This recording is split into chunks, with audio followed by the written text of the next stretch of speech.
அதிமுகவின் 5 முன்னாள் அமைச்சர்கள் மற்றும் 15 முன்னாள் எம்எல்ஏக்கள் இன்று தாவேகாவில் இணைய உள்ளதாக தகவல்கள் வெளியாகியுள்ளது.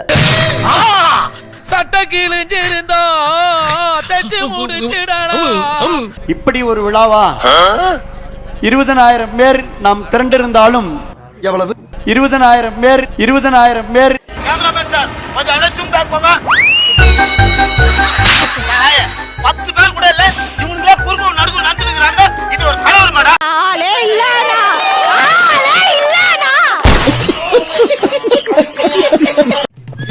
பஞ்சாயத்தடா முடிச்சு பாரு, நமக்காக அம்பட்டு பெண்ணும் பிள்ளை குட்டியோட வெயில்ல காத்து கிடக்குறாங்களே.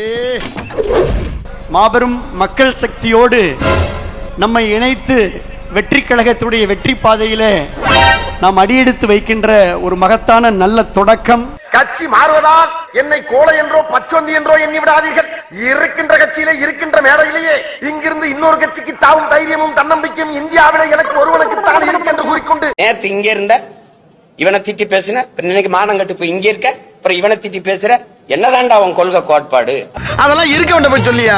எனக்கெல்லாம் போய் பல வருஷம் ஆகி போச்சு. ஏன்கிட்ட வந்து சொல்லிக்கிட்டு இருக்க? இந்த மாறி மாறி போறவங்களுக்கு ஒரே கோட்பாடு தானே. சீட்டு அதிகமா இருக்கணும், நோட்டு அதிகமா இருக்கணும். இந்த பொழப்புக்கு 4 பேர் பொழைக்கிற கிகோலோ பையா அப்படின்னு சொல்லி உங்களுக்கு வாய்ஸ் ஓவர் கேட்கலையா சார்? இவ்வளவு பெரிய ஒரு மாபெரும் விழா, இவ்வளவு அமைதியா, இவ்வளவு எளிமையா, ஒரு பெரிய மாபெரும் மகத்தான இணைப்பு விழா. பதவிக்காகவும் பணத்துக்காகவும் வேற கட்சிக்கு ஓடுற நீ எதுக்காகடா என் கட்சி தொண்டர்களை உன்னோட சுயநலத்துக்காக கூட்டிட்டு போற? எதை பத்தியும் கவலை இல்ல. காசு, பணம், துட்டு, மணி. நீ ஒரு தற்குறிடா. நீ போயிட்டு உன்னோட தற்குறி கூட்டத்தோடு சேர்ந்துக்கோடா.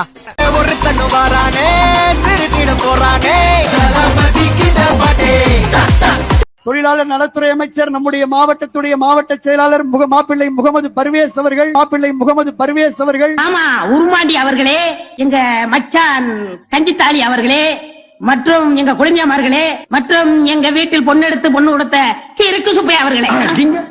ஏண்டா உங்க வீட்டுல கிறுக்கு சுப்பையா பொண்ணு எடுக்காம கோர்பட்சாவா பொண்ணு எடுப்பாரு? தமிழக நிரந்தர முதலமைச்சர், என்றைக்குமே தமிழ்நாட்டை ஆள போகிற நம்முடைய சக்தியாக இருக்கிற முதல்வர் ஆதவ அர்ஜுன் அவர்களே.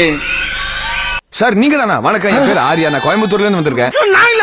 இதுக்கு தான் வெள்ளச்சட்டை போடாதீங்க, வெள்ளச்சட்டை போடாதீங்க கேக்குறீங்க. மற்றும் இந்த நிகழ்ச்சியில கலந்து கொண்டு எங்களுக்கெல்லாம் ஒரு சிறப்பான ஒரு வழிகாட்டியாக எங்களை இந்த இயக்கத்திலே இணைத்துக் கொள்வதற்கு அனைத்து ஏற்பாடுகளையும் செய்து எங்களுக்கு வழிகாட்டியாக இருந்த நெடுஞ்சாலை மற்றும் பொதுப்பணித்துறை அமைச்சர் அருமையண்ணன் ஆதவ் அர்ஜுனன் அவர்களே. உன் வயசு என்ன, இவங்க வயசு என்ன? சேர்க்கை சேர ஒரு நியாயம் வேணாமடா? டேய், உன் பொண்டாட்டியில உன்னை எப்படா மதிக்கிறா? இன்றைக்கு 2 சகோதரர்கள் விஜயபாஸ்கரன் சேர்ந்த பிறகு 60% அதிமுக இணைந்து விட்டது. டேய் இப்படிலாம் பண்ணன்னு வச்சுக்கடா, நாசமா போயிருவடா, அழிஞ்சு போயிருவ. இந்த எண்ணத்தை மாத்திக்க, இல்லன்னா நீ அவ்வளவுதான்.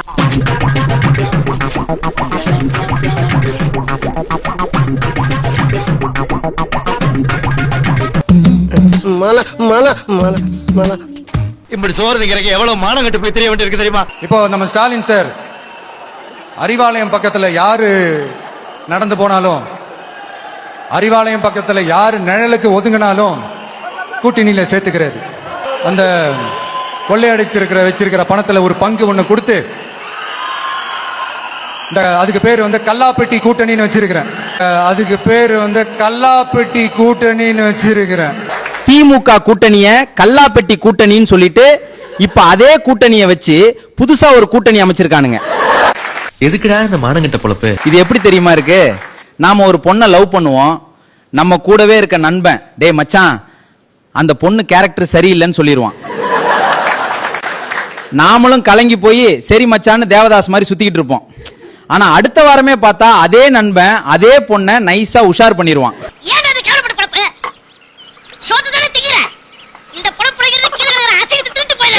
திரு இபிஎஸ் அவருடைய அதிமுக வேலை செய்யறதுக்கு ஒரு நிர்வாகி இருக்க மாட்டாங்க, ஒரே ஒரு நிர்வாகி இருக்க மாட்டாங்க. இவர் எப்படி பணக்காரர் ஆனாரு? கட்சி மாதிரி தான். எனக்கு 7 பேர் இப்ப ரிசைன்மெண்ட் அதிமுக எம்எல்ஏக்கள் எல்லாருமே விஜயுடைய கூடாரத்துக்கு போயிருக்காங்க.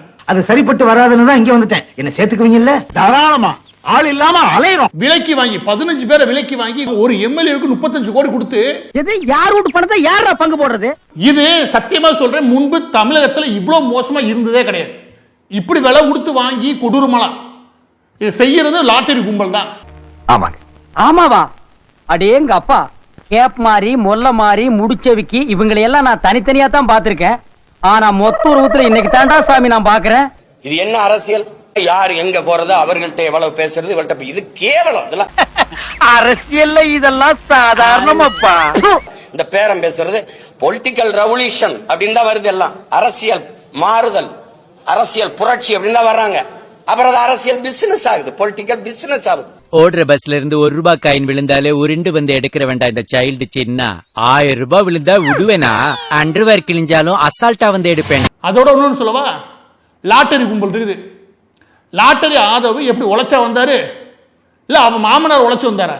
எல்லாம் போலி லாட்டரி அடிச்சு மக்கள்கிட்ட உறிஞ்சானாங்க. இப்ப வீட்டுல ஒவ்வொருத்தருக்கும் 2 கார். தெரியுதுடா, தெரியுது. ரொம்ப காட்டாத. பிச்சை போட்டவன வெளியே நிக்கிறான், உருவிக்கு போறான். அவங்க பதவியை ரிசைன் பண்ணிட்டு அங்க போறாங்கன்னா வருமானம் இல்லாத ஒரு இடத்துக்கு போவாங்க. துட்டுங்க பணம் இல்லாம ஓட்டுவாங்க. எவன் அதிக காசு கொடுக்கறானோ அவன்கிட்ட போறது, எவன் அதிக இடம் கொடுக்கறானோ அவன்கிட்ட போறதுன்னா இதுக்கு எதுக்குடா வெள்ளையங்கிலி மாலையன்னு? இதுக்கு ஒரு 4 பேர்த்த மூத்திரத்தை வாங்கி மடக்கு குடிக்க வேண்டியதானே? ஏன்டா இந்த வேலை பாக்குறீங்க? அட சி விஜயபாஸ்கர் இருக்காரு, குட்கா விஜயபாஸ்கர், அவர்லாம் எதுக்கு போறாரு? அப்பதான் சம்பாதிக்கலாம். அவர் மேல எல்லா கேஸ் இருக்கு. சி விஜயபாஸ்கர் மீது 12 வழக்குகளில் முதல் தகவல் அறிக்கை பதிவு செய்யப்பட்டுள்ளது.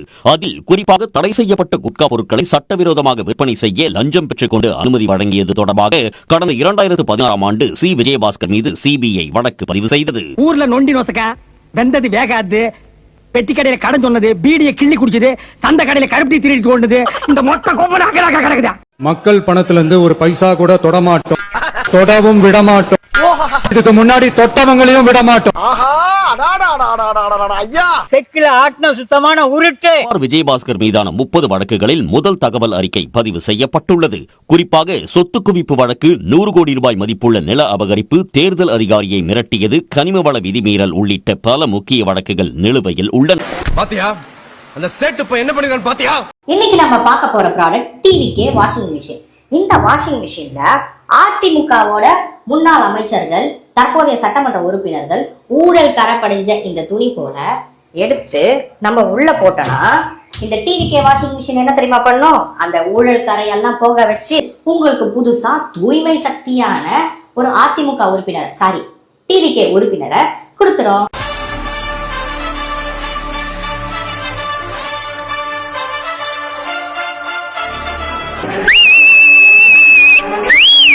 விஜய் பண்ணது தப்பு. அதிமுகவுக்கு ஓட்டு போட்ட மக்களை முட்டாளாகிறார், அவங்களை ரிசைன் பண்ண சொல்லிட்டு கட்சியில் சேர்க்கிறார். எவ்வளவு பெரிய கேவலம் தெரியுமா? ஏற்கனவே உலகம் பூரா சிரிச்சுக்கிட்டு இருக்கு, இதுல வேற இப்படி ஒரு இப்ப இதுதான் மோசமான விஷயம். அதாவது மக்கள் மத்தியில் நல்ல பேரும் விஜய் கிடைக்க போறது கிடையாது, இதனால நல்ல விஷயம் நடக்க போறது கிடையாது. 200 கோடி சம்பளத்தை விட்டுட்டு நாட்டுக்கு சேவை செய்ய வந்தா மக்களுக்கு சந்தோஷம், அதனால எனக்கு என்ன சந்தோஷம்? எது இப்படி ஒரு ஆட்சி நடத்துறதுக்கு இன்னொரு எலெக்ஷனே பார்த்து போயிடலாம். வரட்டும்டா உள்ளாட்சி தேர்தல். உள்ளாட்சி வரும், உள்ளாட்சியில நீங்க வரீங்களா தானே பிரச்சனை. இவன் என்ன அவ்வளவு குதிரை பேர் நடத்துறேன், அங்க இருந்து நான் இங்கிட்டு ஓடுது, என்ன உருப்படும்? இந்த மாதிரி ஒரு மானகட்ட கட்சி எங்காவது பார்த்திருக்க முடியுமா? நீங்க அரசியல் விட்டு ஒதுக்கிருங்க. என்னங்க ஐயா, அதான் நீ நாட்டுக்கு செய்யற நன்மை, நாட்டு மக்களுக்கு செய்யற நன்மை, நாட்டு ஜனங்களை பிடிச்சிருந்த தரித்திரமே ஓடி போச்சுன்னு நினைப்பாங்க. நான் என்ன கேட்கிறேன்னா, சீமான் அவர்கள் தோற்பதற்கு காரணமான பிரபு அவர்களுக்கு நீங்க அமைச்சரவை கொடுத்துட்டீங்க. மத்திய அமைச்சர் முருகன் அவர்களை தோல்வி அடைய செஞ்ச கமலி அவர்களுக்கு நீங்க அமைச்சரவை கொடுத்துட்டீங்க. அப்படி பார்த்தா முதலமைச்சரே விழிச்சிருக்காரு யாரு? VS பாபு. அந்த பாபுவை கூப்பிட்டு ஒரு அமைச்சரை கொடுக்கணும் தானே? அப்படி கேளுங்க. ஏன் கொடுக்கல? ஏன்னா அதோட தகுதி அவ்வளவுதான்.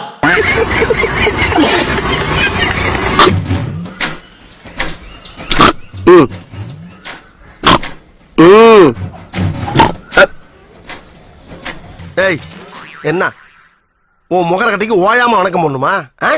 போனா அடப்பட்டு என்ன நடந்துக்கிட்டு ஸ்டார்ட் பண்ணு.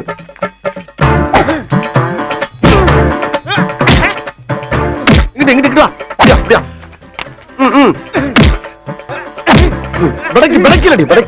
மண்டல மட்டும் அடிச்சிடாத, குலக்கத்தில் உள்ள போயிருவேன். சரியா? உங்க வீட்டு பிள்ளையா நினைச்சு எல்லாரும் என்னை மன்னிச்சிருக்க.